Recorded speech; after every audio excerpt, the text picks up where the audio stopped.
राम राम, जय हिंद। जब भी तुम किसी भी एग्ज़ाम की तैयारी में रहते हो, मतलब किसी भी एग्ज़ाम की तैयारी करते हो, तो तुम्हें कुछ चीज़ों में पैरेलल चलना पड़ता है। क्या चीज़ें होती हैं वो पैरेलल? स्मार्ट वर्क को हार्ड वर्क के साथ अटैच करना पड़ता है। ठीक है, अब हार्ड वर्क का मतलब ये नहीं होता है कि तुम्हें दिन भर पढ़ना है। हार्ड वर्क किस में होता है? कंसिस्टेंट होने में। देखो, एक दो दिन पढ़ना होगा, 15-15 घंटे हम तुमसे कहेंगे तुम पढ़ डालोगे। 8 महीने डेली 8 घंटे पढ़ना तुम्हारे लिए सबसे ज़्यादा टफ हो सकता है, क्योंकि आज के टाइम पे जो सबसे कठिन चीज़ है वो है कंसिस्टेंट होना। क्योंकि अगर तुम किसी चीज़ में 8 महीने तक कंटिन्यू नहीं हो, कुछ नहीं मिल पाएगा। और यूपीएससी में चले गए तो 2 साल तक उसी में लगना पड़ेगा।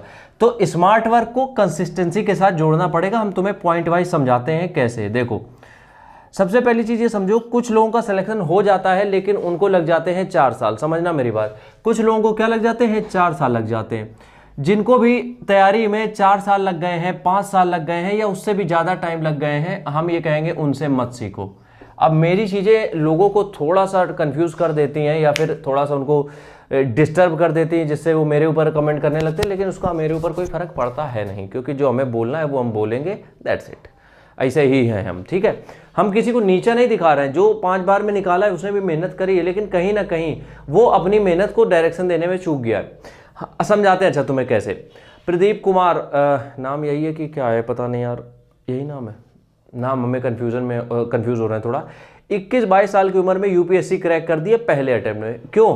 क्योंकि उनकी अप्रोच, उनका जो स्मार्ट वर्क था वो जुड़ा था उसमें। उनको पता था कि सवाल को किस तरीके से हैंडल करना है, वो जो प्रश्न आया है उसको हैंडल किस तरीके से करना है, डिलीवर किस तरीके से करना है। इसलिए जो भी 5 बार में सिलेक्शन ले पाया है, कहीं ना कहीं उसको 5वीं बार में समझ में आया ये चीज़ें कि ये चीज़ें करनी थी हमें। तो वो जो स्मार्ट वर्क है वो तुम्हें पहले दूसरे अटेम्प्ट में सिलेक्शन दिलाता है। और वो होता कैसे उसके बारे में बात करेंगे।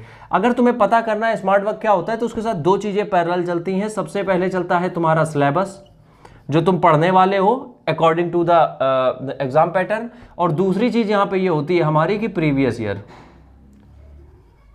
दूसरी चीज क्या होती है? Previous year. हमारा सिलेबस क्या रहने वाला है? हमारा प्रीवियस ईयर पेपर।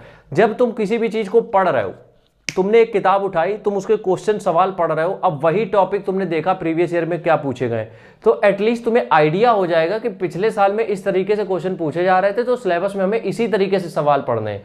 अब हो सकता है कि पिछले 5 सालों में कुछ ऐसे टॉपिक हो जिनको कभी टच ही ना किया गया हो और उसके ऊपर तुम अपना पूरा जिंदगी लुटाए दे रहे हो, तो वहां से तुम्हारी मेहनत मजदूरी चालू हो जाती है, स्मार्ट वर्क थोड़ा साइड हो जाता है। और यकीन मानो आज जो सिलेक्शन हो रहे हैं ना, वो उन्हीं के हो रहे हैं जिनको थोड़ा सा आइडेंटिफाई करना आ रहा है कि ये हमें पढ़ना है, ये हमें नहीं पढ़ना है। अगर सब कुछ पढ़ने में सब लग जाएंगे, नहीं हो पाएगा। ठीक है, तो सिलेबस को प्रीवियस ईयर पेपर के साथ लेके चलना। जो भी टॉपिक तुम पढ़ रहे हो, जो भी टॉपिक पढ़ रहे हो, उसको मर्ज करना प्रीवियस ईयर पेपर के साथ कि इसमें कैसे पूछा गया था। ठीक है, तीसरी चीज क्या है यहाँ पे? तीसरी चीज ये है आईक्यू। अब ये चीजें लोगों को थोड़ा सा डिस्टर्ब करती हैं कि आईक्यू नाम की किसी चीज क्या चिड़िया है। देखो, सवाल बहुत बार एग्जाम में ऐसे होते हैं जिनका आंसर बहुत टफ नहीं होता है। प्रॉब्लम ये होता है कि हम लोगों ने इतना डीप पढ़ा हुआ है सब कुछ कि हमें उसका आंसर देने में लगता है कि यार इतनी आसानी से थोड़ी हो जाएगा।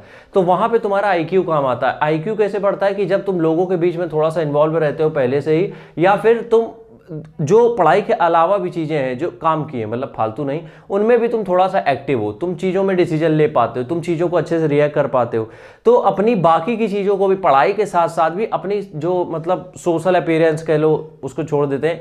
जो भी छोटी मोटी प्रॉब्लम्स है, अगर तुम उनको जल्दी सॉल्व करने के लिए कोई भी शॉर्टकट ले आते हो, कोई भी किसी भी तरीके का अगर तुम जुगाड़ लगा के कर ले रहे हो, उसका मतलब तुम्हारा आईक्यू बढ़ा हुआ है, तुम्हारी चीज़ें काम कर रही हैं। ठीक है, अगली बात, चौथी चीज़ हम क्या कह रहे हैं कि स्मार्ट वर्क वो है जहां पे हमें ये पता है कि अगर कोई चीज 5 नंबर की है, ठीक है, कोई भी टॉपिक 5 नंबर का है जिसको पढ़ने के लिए हमें लगभग पूरे मतलब 3 महीने उसी में चले जाएंगे, और यहां पे है हमारे 95 नंबर।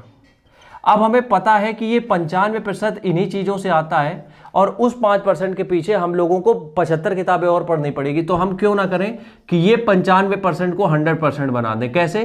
कि जो हम पढ़ रहे हैं उसी को पूरा 25 बार पढ़ ले, ताकि उससे जो आए वो गलत ना हो। अब एग्जाम में ऐसा तो होता नहीं कि जब तक पूरे नंबर नहीं आएंगे तब तक चीज़ें नहीं होंगी। एग्जाम में ऐसा नहीं होता ना कि जब तक तुम्हें 100 में 100 नहीं आए या जितने नंबर का पेपर होते पूरे नहीं आए तो सिलेक्शन नहीं होगा। उसमें एक प्रॉपर परसेंटेज होता है पासिंग, उसके बाद फिर मेरिट बनती है। तो अगर तुम्हें लग रहा है कि कुछ पोर्शन ऐसा है जो तुम्हारे मतलब तुम्हें लग रहा है कि बहुत कम आता है, इतना तो एनालाइज कर ही लेना कि बहुत कम आता है और पढ़ने में उसको दिमाग बहुत खर्चा हो रहा है, छोड़ दो उसको। जो चीजें मेजॉरिटी में है, जो तुम्हें लग रहा है कि बहुत ज्यादा तुम्हें नंबर दे सकती हैं, उनमें इतना खुद को झोंक दो कि उसमें से कुछ भी गलत ना होना चाहिए। एग्जाम्पल समझाते हैं, मैथ, रीजनिंग, इंग्लिश, ये 3 ऐसे टॉपिक है जहां पे तुम पूरे नंबर ला सकते हो।